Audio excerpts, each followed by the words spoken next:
안녕하세요. 소개받은 도승현입니다. 만나서 반갑습니다.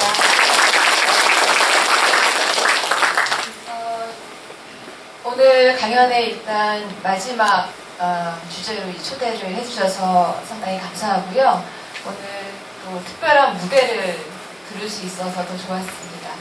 중간에 남성 중창단에서 부르셨던 솔레미오는 제가 고등학교 2학년 때 이제 음악 시간에 시험 봤던 제목이었는데 그때가 1988년이었거든요. 그래서 마치 1988년에 다시 이제 돌아가는 것 같은 느낌을 받으면서 감상을 잘 했습니다. 오늘 이 치유 인문학에 대한 주제를 사실 제가 원래부터 제가 관심을 가지고는 있었지만 이 특별히 강의의 주제로는 저번 작년 겨울부터 좀 구성을 했던 거고요. 그 구성하는 과정에서 저도 많이 고민하고 생각하고 배웠던 시간이었습니다. 그래서 제가 가져왔던 주제는 이제 열린 공동체를 위한 가족의 존재 조건입니다. 제목은 아주 근사하고 되게 거대한 이야기지만 사실은 여러분 이미 다 알고 계시는 주제이고 사실 저보다 더 많은 것을 알고 계신다고 저는 생각합니다. 그러니까 조금 제가 성급하게 말씀드리면 제가 오늘 말씀드릴 주제는 가정교육이라고 하는 것이 정말로 중요한 것인데 안정된 토대에서 안정된 가정교육을 받은 사람들은요 이후에 인간관계, 친구건 동료이건 그리고 또 앞으로 나와서 자신이 소속된 조금 더 커다란 집단들 처음엔 가정에서, 학교에서, 그리고 회사에서, 국가에서 나중에는 세계 공동체에 이르기까지 그 모든 과정에 있어서 훨씬 더 많은 그 공감의 마음을 가질 수 있기 때문에 결국 좋은 가정교육을 받은 사람들이 더 좋은 미래를 만들어 나갈 수 있다라는 사실 간단한 주제입니다. 하지만 이 주제를 갖다가 제가 구성하기까지는 여러 가지 좀 고민들이 있었고요. 그리고 또 한국의 상황을 적용을 하려고 보니까 한국의 교육이 정말로 위기 상황입니다. 하는 걸 심각하게 느낄 수 있었습니다. 그럼에도 불구하고 제가 그 위기 상황들의 모습을 하나하나 그 불편한 진실들을 여러분한테 좀 보여드리면서 제가 오늘 한 가지 바람을 가지는 것은 그럼에도 불구하고 우리에게는 조그마한 실천들이 남아있고요. 그리고 그 실천들을 해나가면 아마도 오늘보다는 더 나은 내일 그리고 더 나은 사회가 되리라는 바람을 가지고 한번 이야기를 시작을 해보겠습니다. 이걸로 하면 넘어가겠죠? 자, 목차는 크게 세 가지인데요.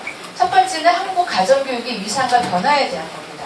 제가 이제 이 주제를 갖다가 보면서 그런 생각이 들었어요. 세계적으로 가장 거대한 문제라고 얘기하는 것이 요즘에는 그 소득의 양극화입니다. 얼마나 양극화가 심하냐 하면 수치로 한번 제가 체감이 가능하게끔 말씀을 드릴게요. 전 세계 인구 중에서요, 하루에 10,000원 이상을 쓸 수 있는 인구가 전체 세계 인구의 몇 %나 정도 된다고 생각하세요? 아마 우리 마음 먹으면 10,000원은 쓸 수 있지 않습니까? 근데 전 세계 인구의 10%만이 하루에 10,000원 정도 쓸 수 있습니다. 그리고 나머지 90%, 그 중에서도 80%는요, 하루에 2,000원 미만을 사용하고 살아갑니다. 엄청난 소득이 양극화죠. 근데 제 생각에는 그러한 소득의 양극화가 사실은 세계적인 문제뿐만 아니라 대한민국 사회에서도 거대한 문제지만 제가 오늘 이 주제를 고민하면서 더욱더 큰 문제라고 생각하는 것은 소득의 양극화 못지않게 이 가정교육에도 양극화가 있구나 그런 생각이 들었어요. 근데 가정교육의 양극화라고 하는 건 아주 극단적인 하나의 두 개의 방향입니다. 하나는요, 지나치게 통제하고 간섭하는 부모가 있다는 거죠.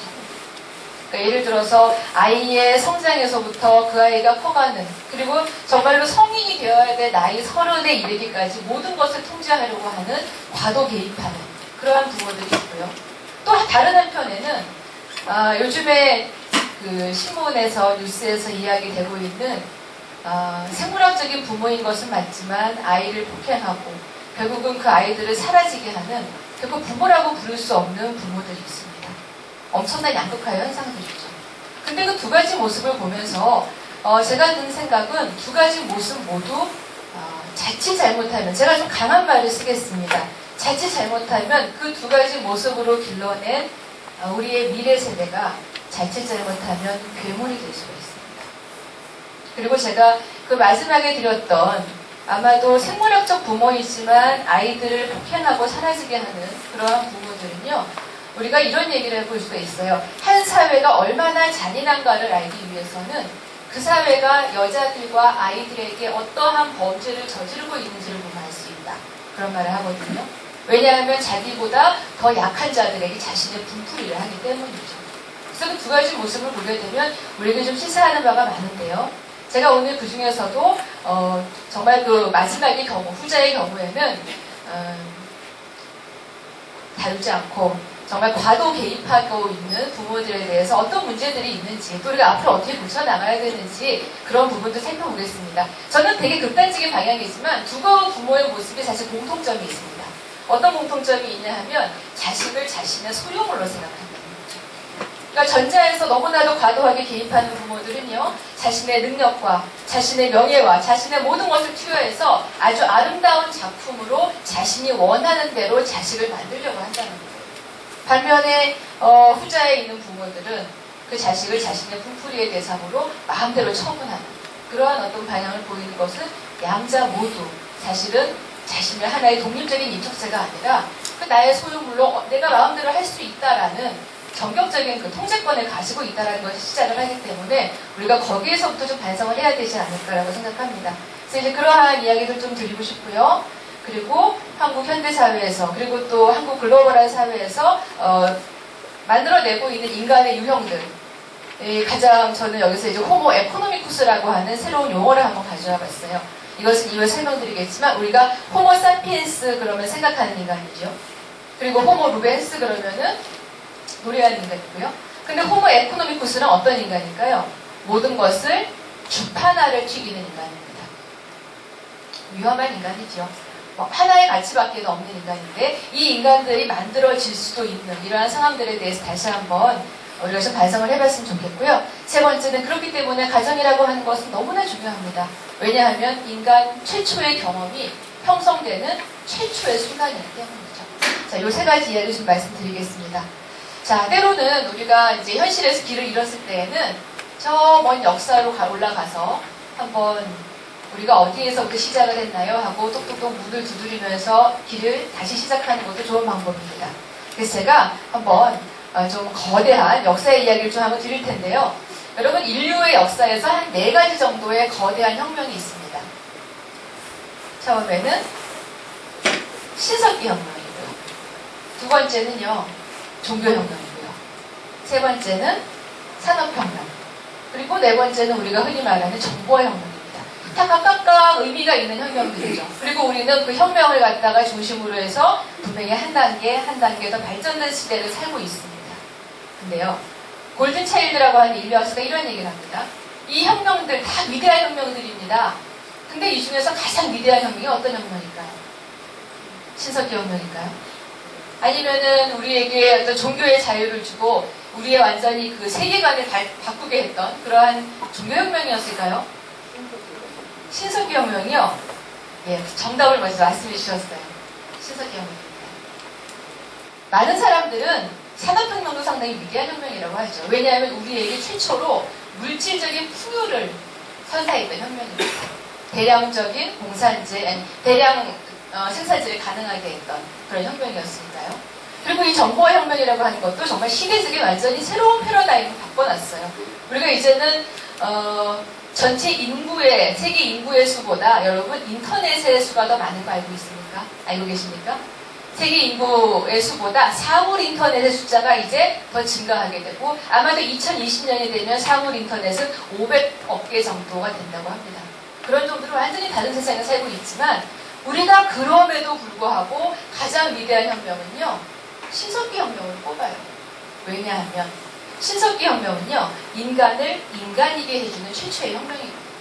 그 전의 혁명에서는요, 그 전에 이제 시대에서는 인간들은 다 먹고 사는 문제를 어떻게 해결하냐면 약탈 경제, 채집 경제, 나무에 있는 거 따먹고 돌아다니는 동물 죽이고 그래서 이제 생활을 하는 겁니다. 근데 신석기 혁명에서는요, 최초로 인간이 정착 생활을 하게 돼요. 정착 생활을 한다는 건 목축을 하는 것이고 농경을 하는 것이고 그러면서 자연이라고 하는 이 압도적인 대상을 관리하면서 인간이 자연에 도전하고 자연으로 받은 어떤 그 거대한 힘들에 대해서 인간이 응전하는 방식으로 역사는 진행됩니다.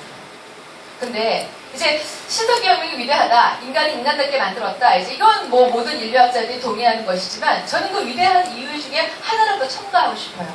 뭐냐 하면 정착생활을 한다는 것은요, 뭐를 가능하게 해냐면 인간으로 하여금 미래를 생각하게 합니다. 그죠?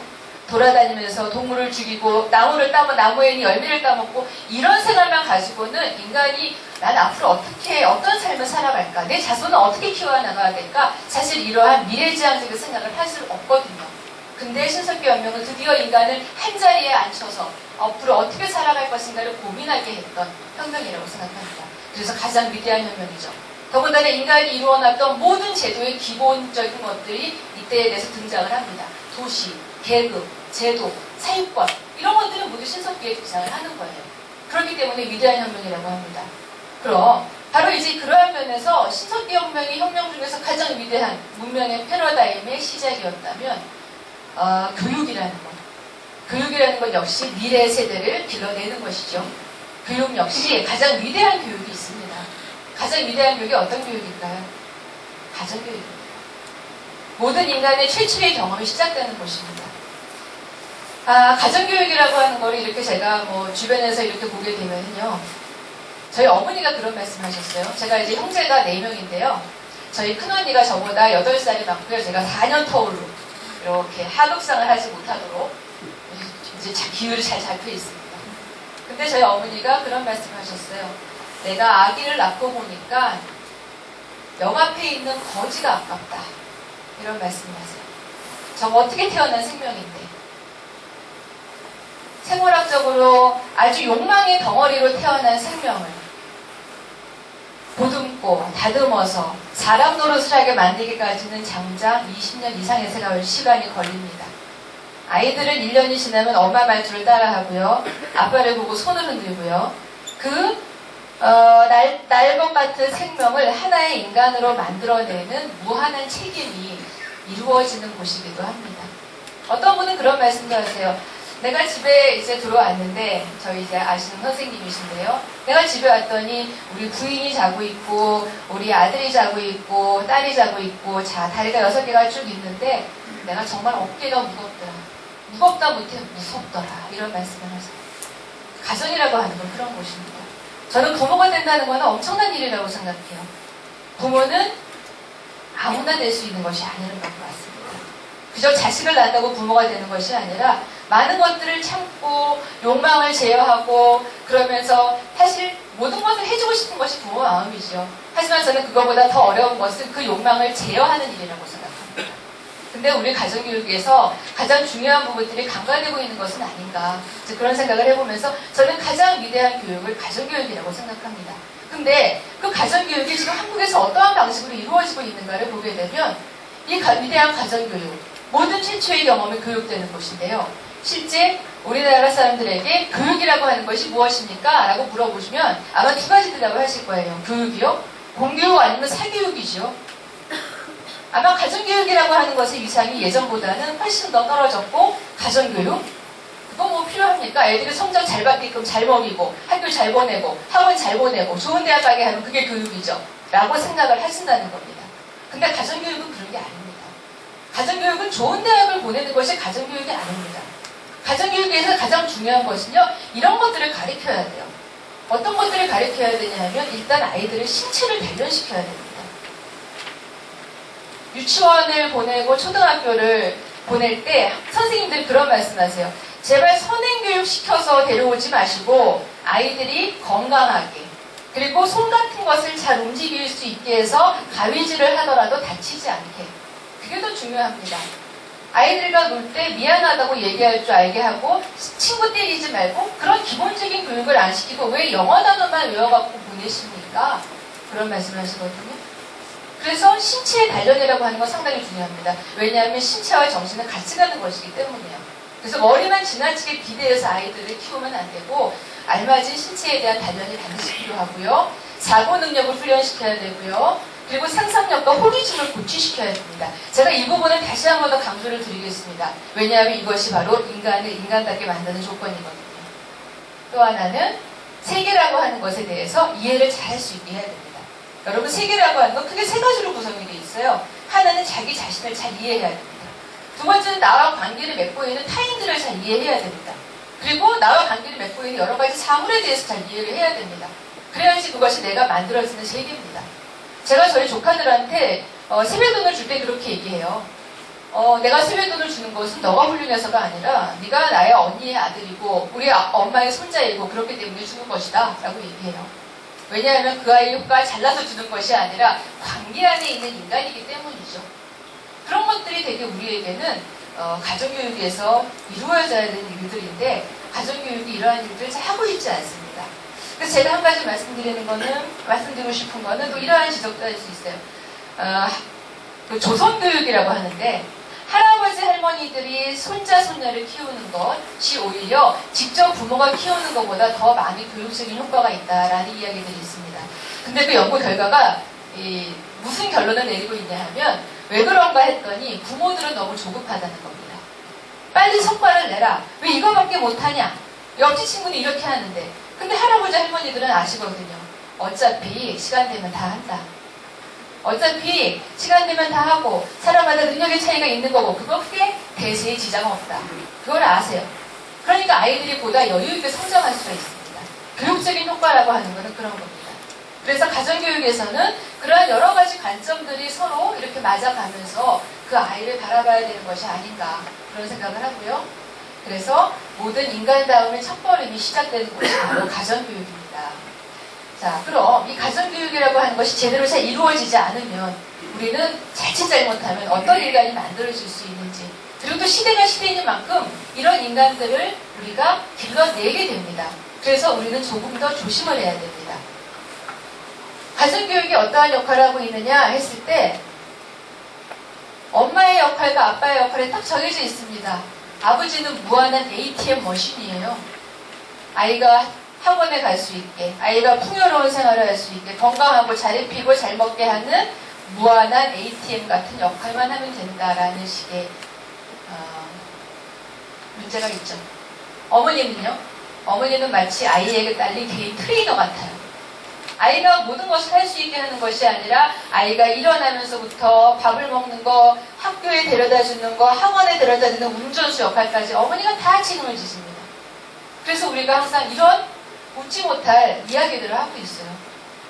경제적으로 능력이 되는 어머니 아버지들은 아이들을 어떻게 하면은 해외에 보내가지고 더 좋은 대학을 보내서 얘가 더 좋은 연봉을 받는 인간을 만들 것이냐를 고민하고요. 그 과정에서 가정이 뿔뿔이 흩어져 사는 것은 전혀 문제가 안 된다고 생각하는 사회에 우리가 살고 있습니다. 이런 사회의 가정교육이라고 하는 것은 이미 상실된 지 오래죠. 자, 그랬을 때 가정교육이라고 하는 것이 한번 좀 지금 우리가 볼 수 있는 어두운 이야기들 한번 해보겠습니다. 제가 왜 어머니 공동체로부터 시작된 철의 카르텔이라는 말씀을 드리냐 하면 영어 유치원, 사립초등학교, 특목고, 그래서 좋은 대학까지 갑니다. 근데 그 과정을 쫙 이끄는데 아이들 혼자 가는 게 아니에요. 초등학교 이전부터 어머니들끼리 쫙 정보를 공유하면서 이렇게 아름아름으로 집단을 만듭니다. 그래서 우리 요번에 어떤 과외 선생님 모아가지고 우리 이렇게 해서 선행학습 해가지고 영어학원 보내가지고 이렇게 하자 계속 가요. 아마 주변에서 많이들 보셨을 겁니다. 근데 그 카르텔이 중간에 뚫고 들어가기가 영 어렵습니다. 한 번 딱 형성이 되면 어디까지 가느냐 하면요 대학교까지 갑니다. 근데 제가 얼마나 무서운 얘기를 들었냐면 자, 분당이면 이제 서울 경기도권에 있는데요. 분당에 있는 정말 어렸을 때부터 과외팀이 계속 성장을 해서 이제 서울에 있는 신촌에 있는 학교를 다 가게 됐어요. 그랬더니 어머니들이 다 돈을 모아가지고요 공고를 하나 이제 계약을 했어요. 그래서 그 공고 가지고 아이들을 귀출, 학교 등교, 그리고 집에까지. 대학생들한테 지금 벌어지는 일입니다. 마치 학원 버스를 타고 학교를 다니는 것처럼 대학생들이 그렇게 다닌다는 겁니다. 놀랍지 않습니까? 심지어는 저희 이제 학교에서 성적 내다 보면은 그런 일이 많은데요. 중간고사 때가 되면 가끔씩 전화가 오세요. 어디 학교지요? 중간고사가 언제부터입니까? 예, 언제부터입니다. 근데 무슨 일이시죠? 우리의 저기 취업 공부 좀 시키려고요. 그렇게 얘기하세요. 그 아이 대학생이거든요. 그리고 아이가 이제 성적을 잘못 받아가지고 뭐 C를 받거나 D를 받거나 그럼 온 가족이 전화를 하시기도 합니다. 뒤로 좀 A를 요번 학기 좀 올려주세요. 얘가 아파서 그랬어요. 대학생이면 성인인데요. 그런 일들을 저희가 다시 겪고 있습니다. 그래서 덩치는 너무나 크고 머리에 너무나 든 것은 많은데 대체 이 아이들의 통제권을 누가 가지고 있는 것일까 하는 생각이 듭니다. 심지어는 좋은 성적을 받기 위해서 어머니들이 대학생들 시간표를 짜주는 경우도 횡행합니다. 우리가 아이들을 잘못 키우고 있는 거죠. 자, 그래서 어머니들로부터 시작된 이 철의 카르텔이 사실 대한민국의 사교육을 지금 뒤흔들고 있고요. 그리고 부모의 역량을 넘어서 사교육의 부담을 감수합니다. 뭐 전세, 뭐 월세, 뭐 그런 거 상관없이 그 유명하다고 하는 학군이 있는 곳으로 가서 대치동에 가서 아이들을 키워야 되겠다.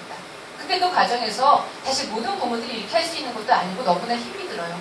그럼 대출 받아서까지 합니다. 왜냐하면 아이의 장르가 걸리기 때문에. 근데 아이가 생각보다 성적이 안 나와요. 그럼 뭐라고 그러시는 줄 아세요? 내가 너를 어떻게 공부를 시켰는데 똑바로 해. 이런 말씀을 하시거든요. 그러니까 나중에 아이가 그러죠. 내가 해달라고 했나요? 아무리 5시간, 6시간 공부를 하고 있어도 얘가 성적이 안 올라요. 왜 그럴까요? 머리가 나빠서 그럴까요? 아니요. 제가 항상 생각하는 제 지론은 뭐냐면 어떤 것에 대한 불성실은요. 다른 것에 대한 성실입니다. 걔가 공부 시간에 뭔가 다른 불성실을 하고 있다면 다른 무언가에 대해 성실하고 있는 거예요. 걔가 5시간 앉아있어도 공부를 못한다면 걔는 다른 데에 재능이 있는 겁니다. 뭔가 다른 것을 열심히 하는 거예요. 근데 계속 동일한 방식의 기준을 요구하게 되면 그리고 엄청난 사교육비를 투여하게 되면 이제 서로 공멸의 길을 가는 거죠. 경쟁의 논리를 전면화해서 교육의 본질을 왜곡하고 전달해서 강화한다. 제가 한 가지 예를 들어드리겠습니다. 이거는 뭐 아주 좋은 대학에서 벌어진 일인데 한 학생이 이제 뭐 거의 올 A를 받는 훌륭한 학생인데 어떻게 하다가 잘못해서 지각을 할 위험에 처했다 그래요. 그랬더니 엄마한테 전화를 걸어서 엄마 나 어떡하지? 나 너무 뭐 어떻게 이렇게 해서 못했는데 그랬더니 엄마가 걱정하지 마라. 심부름센터에 전화해서 내가 대출을 해주마. 그런 경우도 있습니다. 자, 교육의 본질이 무엇인지 A를 받는 것이 문제가 아니거든요. 얼마큼 성실하게 그 학생이 수업을 들었냐가 문제인데 그렇게 되게 되면 수단과 목적이 전도가 됩니다. 우리가 그런 아이들이 길러내지는 안 되겠죠. 그래서 결국은 경쟁의 논리에 필요한 능력만에 과잉적으로 집중해서 길러냅니다. 수학 잘 푸는 인간, 영어 잘 말하는 인간, 그런 인간들만 풀어내지 대학생이 됐는데도 밥 하나 못하는 아이들을 길러내는 건 당연하고요. 명절 때가 되어도 1년에 한 번 정도 할아버지 얼굴, 할머니 얼굴을 못 봐도 학원에 가서 열심히 출근 도장 찍으면 되는 인간들을 만들어냅니다. 근데 그렇게 아이들을 기르는 것이 전혀 잘못된 것이라고 인식하지 못하는 것이 가장 큰 문제입니다. 이것이 사실 가장 불편한 진실로 우리가 좋은 대학에 가는 아이들의 특징이라고 볼 수 있는 것들이에요. 그래서 한번 질문을 하고 싶습니다. 이런 아이들을 길러냈을 때 우리가 어떤 미래 세대를 길러내게 되는지 미셸 푸코라고 하는 이 철학자는 이런 얘기를 합니다. 호모 에코노미쿠스는요. 자, 경제 동물이지요. 경제 동물은 삶의 모든 영역을 경쟁의 원리로 내면화시킵니다. 그리고 자신의 인적 자본의 역량을 증대시켜서 스스로를 자본으로 환산하는 자입니다. 다시 말하자면 자신이 가지고 있는 모든 능력이 경쟁을 통해서 얻어진 것이고 그 능력을 주파나를 튕겨서 얼마짜리 인간이냐, 내가 얼마짜리 인간이냐를 경제적으로만 환산하는 그러한 인간이죠. 하지만 우리는 눈에 보이는 가치도 있고 눈에 보이지 않는 가치도 있습니다. 하지만 호모 에코노미쿠스가 생각하는 가치는 항상 경제적인 가치라는 겁니다. 호모 에코노미쿠스는요, 모든 것을 시장의 논리로 해석하고 경쟁의 논리로 세상을 바라봅니다. 이들은 자신이 승자가 될 수 있었던 구조의 문제를 간과하고 오직 이 모든 것이 자신의 역량과 자신의 책임과 노력 여하에 달려있다고 생각합니다.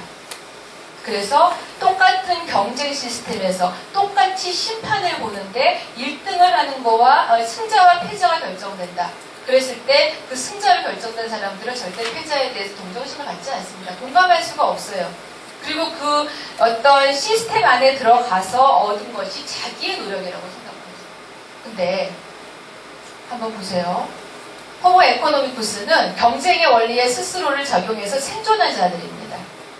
그리고 그들은 자신들이 통과한 이 시장과 경쟁의 질서가 언제나 옳다고 생각하죠. 근데 정말로 경쟁을 통해서 이루어진 승자, 패자가 있을 때 우리가 심판만 잘 보면은요, 그 경쟁이 정의로운 경쟁일까요? 예를 들면 이종격 투기, 제가 보기엔 현대판 투우사 같은 현대판 그 로마 시대 그 경기 같은 그런 느낌인데, 자, 이종격 투기에서 심판을 잘 봅니다. 근데 이종격 투기 선수하고 동네 쌀집 아저씨하고 이종격 투기 그 햇타건 안에 집어넣고 열심히 심판 보면 그 경기가 정의로운 경기입니까? 공정한 경기입니까? 아니죠. 그죠? 심판만 잘 본다고 해서 그 경쟁의 논리가 절대로 정의로운 것이 아니듯이 어떤 사람이 어떤 그 경쟁 시스템에서 승자가 될 때에는 훨씬 더 유리한 조건이 있기 때문입니다. 근데 거기에 대해서 이 모든 것들을 시장과 경쟁의 질서가 옳다고 생각하는 인간들이 길러내면 안 된다는 거죠. 그래서 그런 인간들이 길러졌을 때 사회 구조적인 모순을 보이지 않게 해요. 자기 능력을 얻었다고 생각해요. 그리고 타자의 무능을 전적으로 그의 책임으로 이해하게 해요. 이것이 가장 큰 문제입니다. 어떤 사람들은 훨씬 더 유리한 조건을 타고난 게 맞거든요. 그리고 그 조건에 대해서 고마워할 줄 알아야 되거든요. 그리고 그 조건을 갖지 못한 인간들에 대해서 내가 어떻게 하면 도와줄 수 있을까에 대한 공감의 마음을 가져야 되거든요. 근데 그게 안 된다는 겁니다. 이들은 유일한 미덕은 경쟁과 자기 책임뿐이고 가장 어리석은 일은 무능력한 타자에게 공감하는 일이다라고 생각해요. 누가 지나가다가 막 이유 없이 맞고 있어요. 옛날 사람 같았으면 가서 뭐가 되든지 뜯어 말립니다. 요즘 학생들이요, 전화기 들어가고 사진 찍습니다. 왜요? 거기 내가 가서 잘못하다가 내가 손해보게 생겼는데요. 그죠? 옛날에는 학급마다 60명, 70명씩 수업을 하면 1, 2번 아이들은 되게 조금해요. 근데 우리는 아무도 그때 왕따를 시키지 않았어요. 빵셔츠도 시키지 않았어요. 그냥 귀엽고 몇 반에 다른 애들이 괴롭힐까봐 보호해주고 그런 정서가 있었거든요. 근데 이제 학생들은 조금이라도 생산적인 가치를 갖지 않은 인간은 퇴물 기기에 불과하다고 생각합니다. 왜냐하면 모든 것을 시장과 경쟁 논리로 판단하기 때문에. 그래서 제가 몇 가지 사례를 한번 들어보겠습니다. 얼마 전에 이것은 이제 그 사회복지 문제 때문에 한번 아고라 방정에 올라왔던 주제였는데요. 고령층들에게 지하철 무인 승차하는 거에 대해서 어떻게 생각하냐? 그랬더니 대부분의 이제 댓글들이 달렸는데요.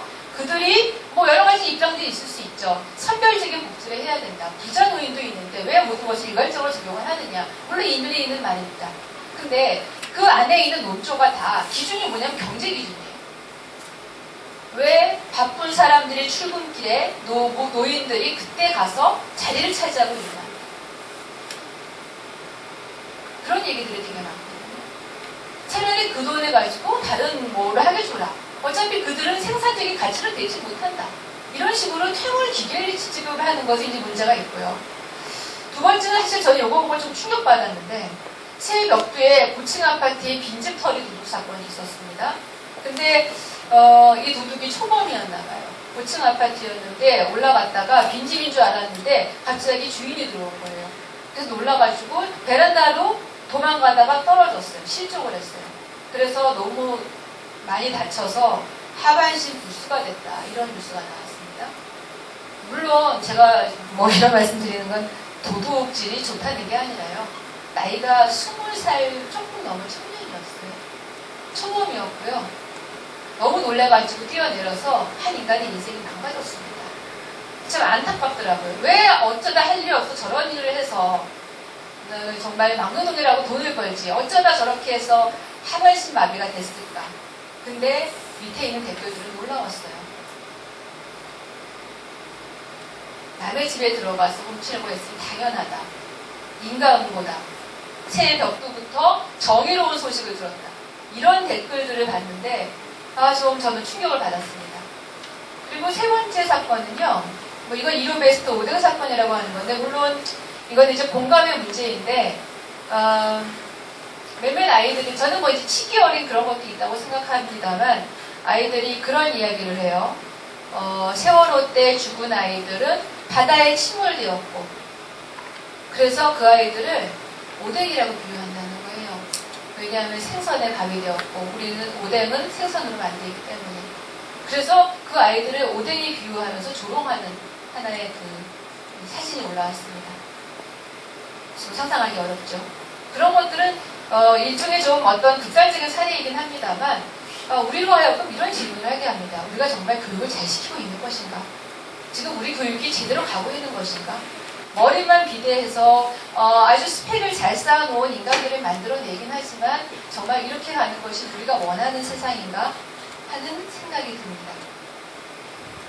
그래서 이런 어떤 인간다움, 우리가 원하는 미래 세대가 정말 유용한 기계와 같은 인간을 만들어내는 걸까요?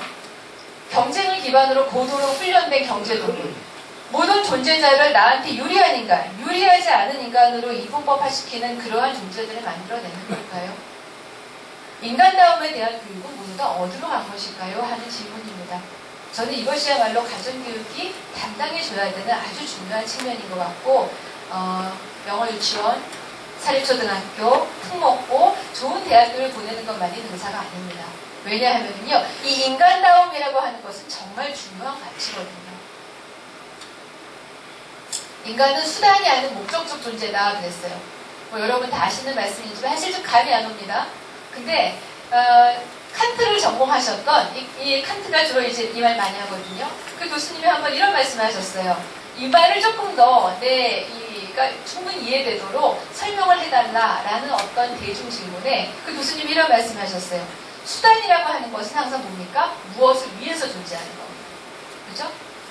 수단이라고 하는 것은 항상 그 자체로 존재하는 것이 아니라 무엇을 위해서 존재하는 것이 수단이고, 목적이라고 하는 것은 바로 그것 때문에 의미가 있는 것이죠. 무엇을 위해서가 아니라.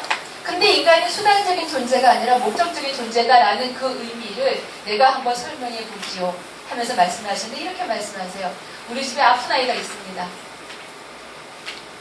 근데 그 아이가 아프고 능력이 안 난다고 해서 내가 다른 집에 가서 훌륭한 애를 하나 데리고 온다고 해서 그 아이가 대체가 됩니까? 아니라는 겁니다. 인간은 수단이 아니라 그 아이가 어떤 장애를 가졌건 간에 그 아이만이 가지는 대체 불가능한 가치, 그게 바로 목적이라는 것이죠. 인간은 그런 것이죠. 그래서 인간이 수단이 아니라 목적임을 알 때 우리는 더 이상 가정이라고 하는 곳은 마치 입시전쟁을 통해서 전쟁을 치르는 아이들이 잠시 쉬어가는 야전천막이 아닙니다. 학교에 갔다 와서 밥 먹어, 학원 가. 그렇게 뺑뺑이만 돌리는 곳이 아니에요. 가정이라고 하는 곳은요, 인간이 목적적 존재라는 것을, 자신만이 아니고 타인도 그렇다는 것을 알게 해주는 공간이어야 됩니다. 그래서 제가 미국에 있을 때 한 가정에 놀러 갔었는데 이런 일이 있었어요. 그 집에 장애가 있었던 동생이 있었는데 보통 같았으면 뭐 시설에 보내거나 아니면은 뭐 그냥 서로의 이제 마음의 짐처럼 생각을 했을 텐데 그 집에 저녁 식사를 받아서 갔는데 그 동생을 가장 좋은 의자에 앉혀놓고 가장 좋게 대우해주고 소개를 해주고 그런 모습을 봤어요. 그 동생은 그 집에서는 분명한 목적적인 존재였습니다. 대체 불가능한. 그런 것들을 우리가 좀 배워야 되지 않을까 하는 생각을 해봅니다. 그것을 가장 잘할 수 있는 곳은 가정입니다. 왜냐하면 가장 친밀한 공동체니까요. 그죠? 그래서 제가 가정교육을 하기 위해서 가장 중요한 내용 중에 하나는 공감의 능력을 배양하는 것이 가장 중요합니다. 근데요, 공감이라고 하는 것은 인간이 유약한 존재이기 때문에 상호 의존하고 상호 배려하고 돌봐야 됩니다. 다른 동물들은 뭐 알에서 깨어나건 금방 출생을 하고 난 다음에 뭐 걷기도 하고 그렇잖아요. 근데 인간은요 20년을 돌봐야 돼요. 요즘은 30년 넘어도 사실 자기 앞가림을 못하는 친구들도 많이 있어요. 근데 상호 의존적인 존재입니다. 그 얘기는 뭐냐면 인간이라고 하는 존재는 날 때부터 죽을 때까지 반드시 타인의 도움과 함께 성장한다는 겁니다. 그건 어린아이들뿐만이 아니에요. 노인도 마찬가지죠. 인간이라고 하는 건 그런 존재입니다. 그래서 제가 재미나게 생각하는 거는 저희 아버님이 제가 한 초등학교 때 연세가 좀 많으셨어요. 저희 아버님 한 90, 그때쯤에 제가 태어났으니까. 근데 초등학교 때 아버지 어디 가요? 어디 가요? 가고 싶은 데가 너무 많아요. 아버지 저 농구장 좀 데려가세요. 아버지 저 스케이트 타고 싶어요. 아버지 저 자전거 타고 싶어요. 아이들도 넷이나 있고, 그리고 또 회사 생활 하시던 때고, 그리고 또 연령대가 40대에서 50대 가장 열심히 일하시 피곤한 그런 시기였겠죠. 근데 한 번도 안 데려가 주시는 게 없어요. 그래? 뭐 가자, 일요일 날. 근데 지금 생각해보면 아 그게 정말 힘든 일이었겠구나 하고 생각을 해요. 아버지 덕분에 제가 많은 곳을 갔습니다.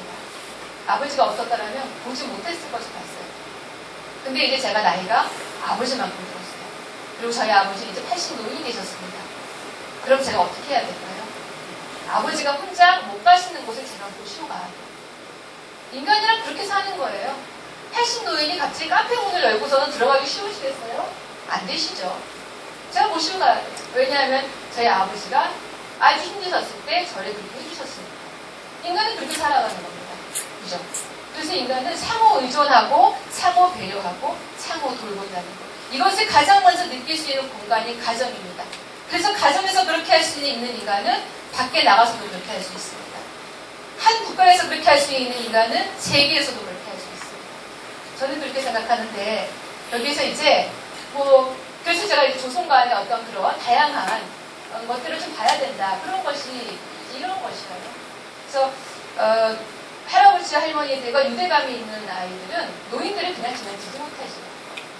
근데 할아버지 할머니와 전혀 왕래가 없는 아이들은 그냥 아유 할아버지 할머니들은 너무 힘들어. 자꾸 같은 걸 물어보죠. 전혀 거기에 대한 이해가 없습니다. 그래서 이런 부분도 되게 중요하고요. 그리고 입학전에 지켜야 될 일들을 잘 찾아보니까 이제 이런 것들이 있는데 대부분 집단에서 규칙을 강조하는, 규범을 강조하는 일인데 외국 같은 경우에는 조금 우리하고는 다릅니다. 예를 들면 친구들을 때리지 않기, 타인과의 관계가 훨씬 더 이제 많이 들어가 있고요. 제가 이 동영상 한번 보여드릴게요. 이 동영상은요, 한국의 엄마와 미국의 엄마가 어떻게 아이를 대하는지에 대한 것인데 보시다 보면 우리가 그 시스템 안에 있으면은요 잘 보이지가 않아요. 내부 안에 있으면. 하지만 밖으로 나와서 다른 사람들은 어떻게 하는지와 비교를 해보잖아요. 그러면 그 차이가 분명하게 드러납니다. 첫 번째 것은 한국 엄마와 미국 엄마를 비교하는 것인데요.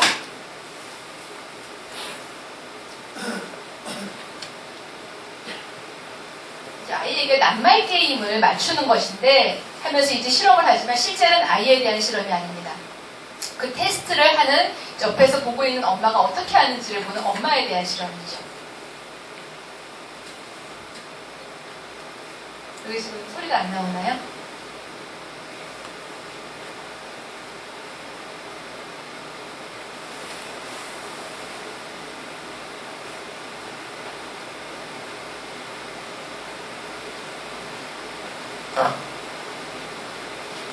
뭐 3분짜리 시간 볼까요? 한국과 영국의 엄마를 비교해볼까요? 이거 이제 등교하는 때 일인데요. 아깝긴 하지만 뭐 유튜브에 찾으면 나오니까 이거부터 한번 보겠습니다.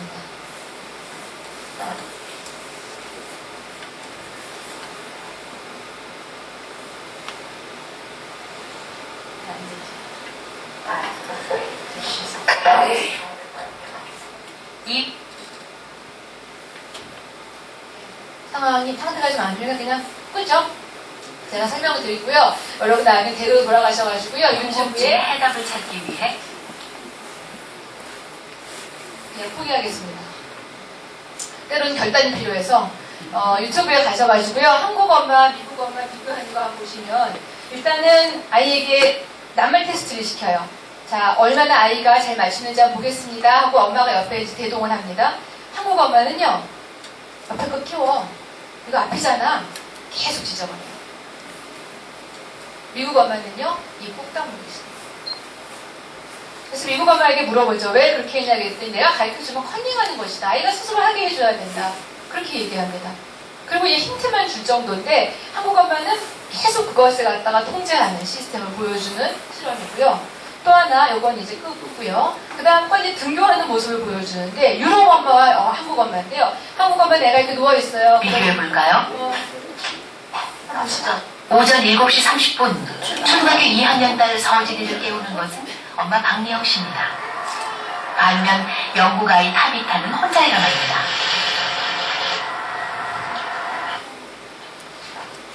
기상 이후에는 더 큰 차이가 납니다. 급한 마음에 엄마가 아이 발에 양말을 신겨줍니다. 그뿐만이 아닙니다. 엄마가 옷을 골라주고 입혀줍니다. 초등학교 2학년이지만 아직 엄마 눈에는 어리기만 합니다. 그래서 엄마가 도와주는 것이죠. 영국 아이 타비타는 혼자 양말을 신습니다. 옷은 아이가 직접 고르죠. 엄마는 방에 들어오지도 않습니다. My new panties. 아직 혼자 옷을 입는 것이 서툴러 보입니다. 하지만 엄마는 도와주지 않습니다. 타비타가 도움을 청할 때만 관여합니다. I choose one because 아침 시간, 아이는 여유롭고 엄마는 너무나 바쁩니다. 수진아, 봐봐. 서진이가 늦게 일어날 때면 밥까지 떠먹여줘야 하는 상황이 되곤 합니다. 왔는데 바꿔서 해야지. 안 되지. 나이스. 양치까지 도와주는 엄마. 만약 아이가 지각을 할 상황이라면 엄마 입장에서 가만히 있기는 힘들 것입니다.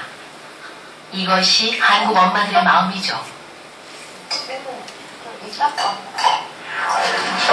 아침 우유를 가져오는 것은 타비타의 할 일입니다. Turkey. 타비타는 7살. 학교 가는 시간을 맞추는 것은 자신의 몫입니다. 엄마가 재촉을 할 뿐 직접적인 도움은 거의 주지 않습니다.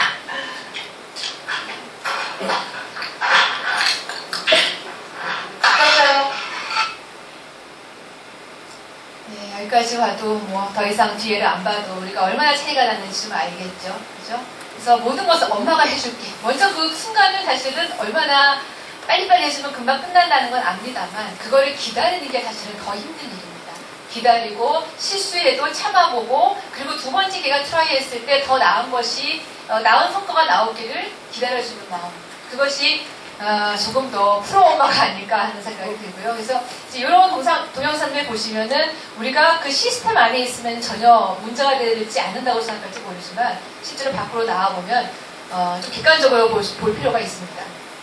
자, 그래서 과연 이제 인간다움이라고 하는 것이 무엇일까가 가정교육에서 가장 중요한 문제라면은요, 그것들에 대해서 구체적인 실천이 어떤 게 있을지 한번 보겠습니다. 여러분, 예전에 인간다움이라고 하는 게 무엇이냐라고 얘기할 때는요, 인간은 항상 누구랑 비교했을까요? 짐승하고 이렇게 말씀하셨죠. 네, 맞습니다. 인간하고 동물하고 다른 점이 뭐냐를 비교했어요. 그러니까 인간의 사고 능력에 대해서 항상 얘기하죠. 인간은 이성적인 존재고 판단을 가능하게 하고 원숭이도 몇몇 가지 단어는 알지만 인간하고 비교도 안 된다. 이런 얘기했습니다. 근데 이제는요. 21세기 들어오면서 더 이상 인간을 동물하고 비교하지 않습니다. 완전히 다른 질문을 던지는데요. 인간을 이제는 인공지능하고 비교합니다. 아마 앞으로 계속 그렇게 될 겁니다. 3월 9일인가요? 이세돌은 알파고하고 대격돌을 앞두고 있죠. 알파고는 구글이 개발한 바둑 컴퓨터입니다. 아마도 구글에서 돌리는 프로그램에 따르면 한 인간이 1000년쯤 학습한 내용이 그대로 들어있을 거다라고 얘기합니다. 이미 유럽 챔피언은 깨고 왔고요. 이제 세계 챔피언인 이세돌과 붙는데 이세돌 기사가 이런 얘기를 했습니다. 아마도 요번 판은 내가 이길 수 있을 거다. 그렇게 확신한다. 하지만 향후 3년 정도 지나면 그때 모르겠다. 이렇게 얘기하거든요. 처음에 컴퓨터는요. 뭘로 등장했냐면 연산기계입니다. 계산하는 거였어요. 그죠? 슈퍼컴퓨터.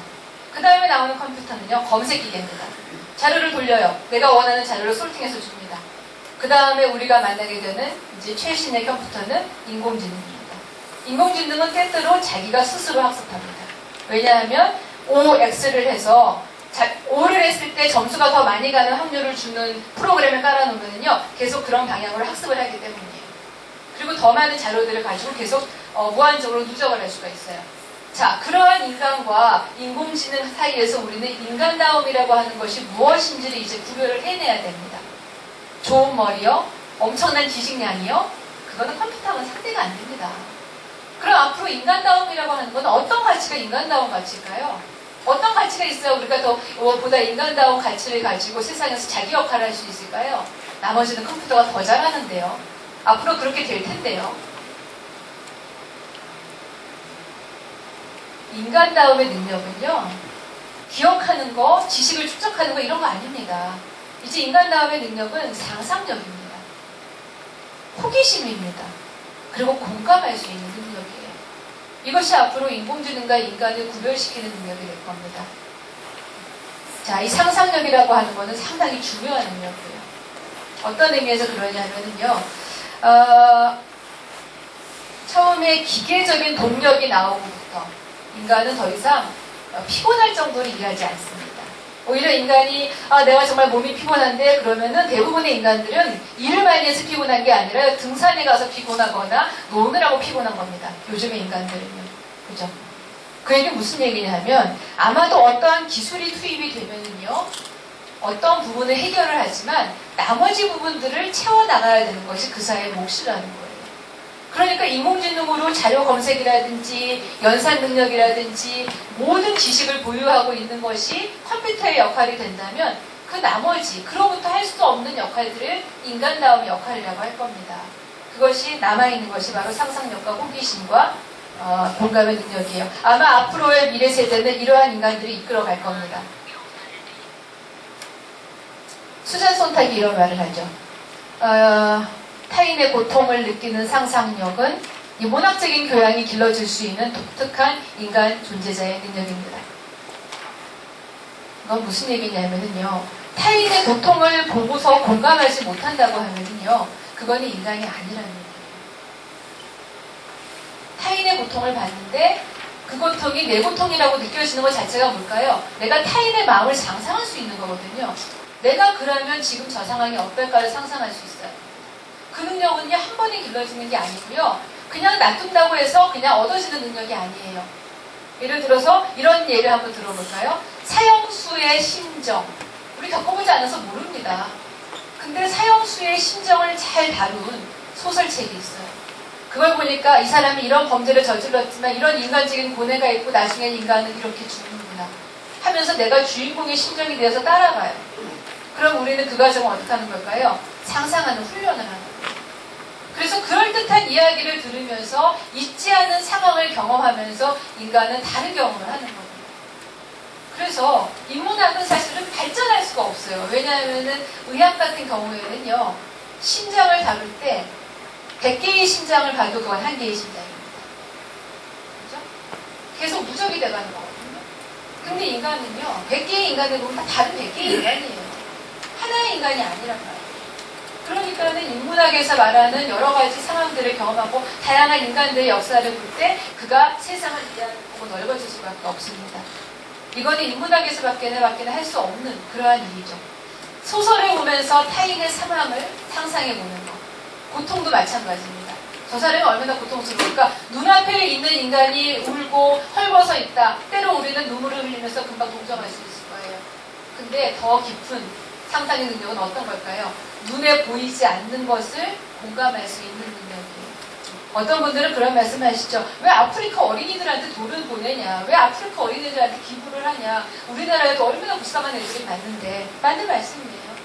하지만 눈에 보이지 않는 것을 상상하는 것이 더 어렵습니다. 아마도 우리가 6.25 직후에 모든 세계 사람들이 우리나라에 불쌍한 애들이 많은데 왜 저기 머나먼 사우스코리아 거기 가서 돈 보내주고 왜 걔는 도와줘야 돼? 하는 인간들이 없었더라면, 그런 인간들만 세상에 가득했더라면 우리는 지금 이 자리에서 이렇게 있지 못할 거예요. 눈에 보이지 않는 것들을 상상할 수 있고 같이 공감할 수 있는 능력이야말로 교양의 깊이입니다. 그것들을 상상하게 해주는 것이 바로 많은 소설, 많은 경험, 많은 세계를 볼 때 길러지는 거예요. 자, 이 그림이 누구 그림일까요? 혹시 아시는 분? 고흐 그림입니다. 맞습니다. 고흐의 감자 먹는 사람들입니다. 제가 어렸을 때 이 그림을 우연하게 사전을 보다가 보고 탁 덮어버렸어요. 왜냐하면 너무나 무서웠어요. 초등학교 2학년 때 우연히 봤는데 무서워서 딱 덮어버리고 오랫동안 보지 않았어요. 약간 괴물 같았어요. 음산한 기분도 느꼈고요. 근데 이 그림은 고흐가 생전에 그렸던 감자 먹는 사람들이고 어두운 이 불빛 아래에서 시커매진 노동의 손으로 온 가족이 모여서 우물한 얼굴을 먹고 있습니다. 자, 우리는 여기서 예술이라고 하는 것이 무엇인지 한번 생각해 보도록 하겠습니다. 예술은 아름다운 것만 보고서 야 이쁘다 이런 거 감상하는 게 예술일까요? 아니요. 예술이라고 하는 건 야 저 작가의 그림이 얼마짜리인데 저거 나중에 팔면 얼마가 더 돈이 더 2배 3배가 뛸 거야. 그게 예술일까요? 아니요. 예술은 시대의 거울입니다. 만약에 우리가 그냥 아주 단도직입적으로 저런 사람들이 존재한다. 우리하고 다른 사람들이 있다. 라는 것을 말로 하는 거 하고요.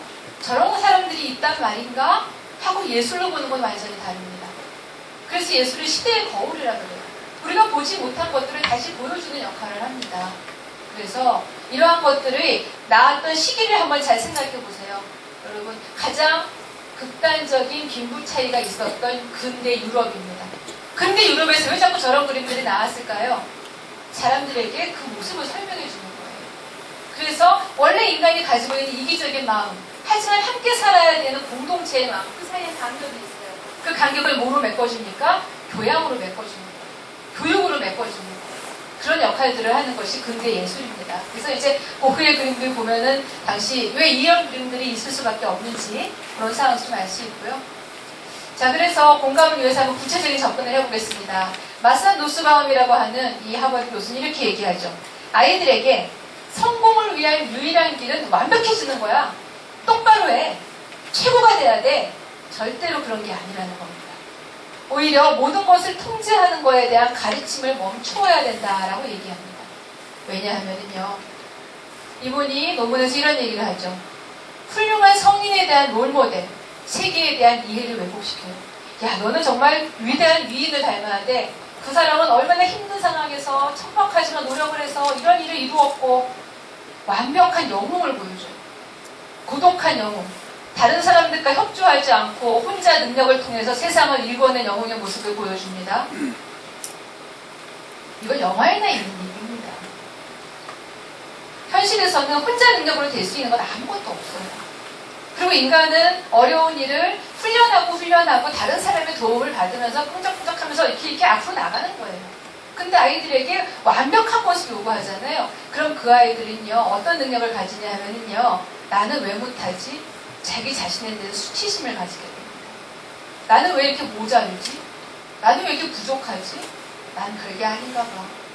라는 마음을 가지는 교육을 멈춰야 됩니다. 너도 힘들고 나도 힘드니까 우리 한번 힘을 합해보자. 지금은 안 되지만 두 번째, 세 번째가 되면 지금보다 좀 더 잘할 수 있을 거야. 처음에 못하는 건 당연해. 엄마도 힘들어. 그런 얘기들을 애들한테 해줘야 됩니다. 성적을 가져가면 그런 말씀 많이 하시는데 학생들한테 물어보면은 엄마 제가 원래는 10등이었는데 이번에 5등을 했어요. 그럼 엄마들이 뭐라 그러시는지 아세요? 1등까지 좀만 더 해. 1등을 해가지고 갑니다. 그러면은 엄마들이 그런 말씀 하세요. 계속 유지해야 돼. 이런 말씀 하신다는 거예요. 항상 완벽을 요구하죠. 그것이 아이들에게 수치심을 주고요. 그리고 현실적인 인간들은 영웅이 아닙니다. 자신의 무능력을 수치심으로 이해하고 하고 약하고 순수하지 못한 인간, 무능력한 인간, 그러한 인간들은 혐오의 대상으로 보게 한다는 거예요. 그래서 요즘에 아이들이 부르고 있는 수많은 사회적인 약자들에 대한 이름을 한번 들어보셨습니까? 다문화 아이들을 뭐라고 부르는지, 장애인들을 뭐라고 부르는지,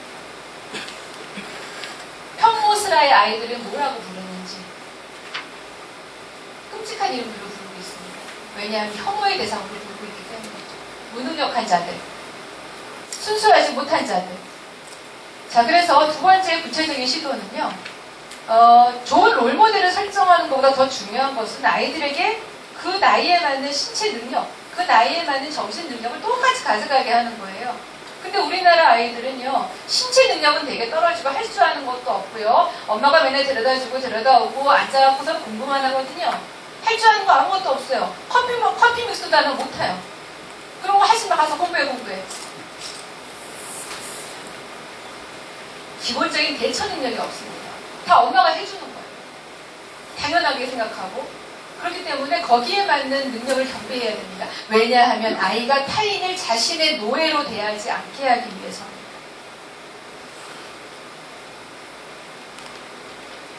정신과 신체의 조화된 능력으로 아이를 인도해야 되는 것. 이것이 가정교육의 아주 중요한 측면이고요. 그리고 또 하나는 천재들은 자신의 능력에 감사하도록 교육해야 됩니다. 때로는 자신의 노력으로 얻지 않는 아주 우수한 재능을 타고난 아이들이 있습니다. 훌륭하게 피아노를 연주하는 아이들, 누구보다 빨리 달리는 아이들, 누구보다 좋은 목소리를 타고난 아이들, 천재들이죠. 근데 그 천재들은요, 이런 것들을 알게 해야 돼요. 특별한 재능을 가진 소수의 아이들이 있는데요. 그 재능은요, 자신의 노력으로 얻은 것이 아닙니다. 우연하게 부여된 행복한 재능이에요. 그러니까 이것을 못 가진 아이들이 자기보다 못한 아이들이 아니라는 것을 알려줘야 돼요.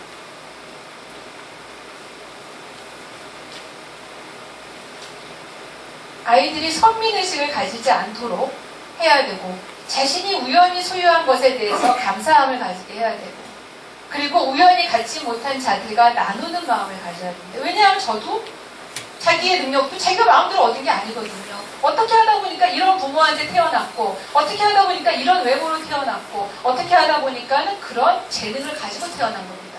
걔가 노력해서 얻은 것이 아니에요. 때로는 아이들이 그러죠. 엄마 난 걔랑 놀기 싫어. 왜? 걔는 못생겼어. 엄마 난 걔랑 놀기 싫어. 걔는 뭘 못해. 네가 잘하는 것도, 네가 이쁜 것도, 네가 훌륭한 부모를 만난 것도 너의 노력이 아니라는 걸 알려줘야 된다는 거죠. 우연히 받은 럭이에요. 그럼 갖지 못하는 자들과 공존해서 그들이 다른 각각의 탤런트들을 모았을 때 얼마나 아름다운 꽃다발이 될 수 있는지를 알려줘야 될 것 같습니다. 나도 당신도 모두 연약한 존재이기 때문에 우리는 모두 같이 협력해야 돼요. 협력하기 때문에 서로 필요가 이루어졌을 때 우리는 그래야지만 서로 리스펙트할 수 있습니다. 여러분이 상호라는 말은 되게 중요한 것 같아요. 상호를 보통 이제 인터라는 말로 이제 해석을 하는데, 인터라고 하는 거는요, 너가 있고 나가 있고 단지 그것만이 아닙니다. 너가 있고 내가 있었어. 내가 너를 변화시키고 네가 나를 변화시키고, 그게 상호입니다. 서로가 변화하는 관계가 되는 것이지 그냥 같이 서 있다고 해서, 같이 거주한다고 해서 상호가 아닌 거예요. 그러니까 다른 사람들, 나하고 다른 사람들과 경험을 하면서 그가 변하고 내가 변하는 그런 것들을 경험할 때 우리가 가정교육에서 이런 것들을 해줘야 된다고 생각해요. 자, 그러면은 눈앞의 대상에 대한 필요의 협동만이 아니라 아까 제가 말씀드렸죠? 멀리 있는 것들을 상상할 수 있는 능력을 기르도록 도와주셔야 됩니다. 순수에 대한 대척으로 특정한 집단을 혐오하는 경향을 막아내야 됩니다. 자, 그러면 왜 가정이 중요하냐? 첫 번째는요, 공감의 능력은요, 아주 중요한 능력이에요. 하지만 저는 학교에서 요즘에 공교육, 대학교에서도 심지어 인성교육한다고 많은 제도들이 있습니다. 프로그램도 있고요. 근데 인성교육, 대학교에서 하면 솔직히 말씀드려 늦습니다. 어렸을 때 해야 돼요. 습관으로 자리 잡아야 돼요. 그래서 가정이 중요하다는 거고요. 두 번째는 공감이라고 하는 거는요, 인간이기 때문에 모두 받는 능력이 아니에요. 이거는 정말 훈련을 해야 돼요. 많은 것들을 봐야 되고요. 많은 경험들을 쌓아야 되고요. 많은 것들을 그렇게 생각하도록 이끌어 주셔야 됩니다. 이거는 인간이기 때문에 갖는 능력이 아니라 훈련하고 고양해야 되는 후천적인 능력입니다. 세 번째는요, 근데 공감이라고 하는 거는 인간이 지속적으로 하기에는 인간은 기본적으로 이기적인 존재거든요. 공감한다는 것은 필연적으로 자기 희생을 필요로 합니다. 그래서 언제나 공감을 하지 못하게 하는 요소들이 항상 있어요. 그러니까 우리가 감정이입이 최대한 용이한 친밀 공동체에서부터 시작을 해야 됩니다. 그래서 안정적인 가정교육을 받고 자라는 아이들은요, 동료를 그렇게 대합니다. 동료를 그렇게 대하는 사람들은 국가 안에서의 같은 국민들이 그렇게 대하고요. 같은 동료들이 그렇게 대하는 사람들은 세계인들을 그렇게 대할 수가 있습니다. 이것은 결국 가족 이기주의가 아니라 이제 확장되는 그러한 가치죠. 그리고 타자성에 대한 상상의 훈련이야말로 상대에 대한 존경, 관심을 통해서 가능한 것이기 때문에 이제는 이런 것들이 이루어지면 왜 열린 사회가 가능한지, 앞에서 말씀드렸던 저의 거창한 제목 열린 사회를 위한 가족의 존재 조건은 바로 이런 것 때문입니다. 열린 사회, 더 나은 사회, 보다 우리가 공감할 수 있는 사회를 만들려면은 안정적인 가정교육으로 자녀분들을 잘 인도해 주시고, 또 그리고 많은 조언들을 여러분들이 작은 일상의 시선에서도 해주셨으면 참 감사하겠습니다. 예, 이상 마치겠습니다. 감사합니다.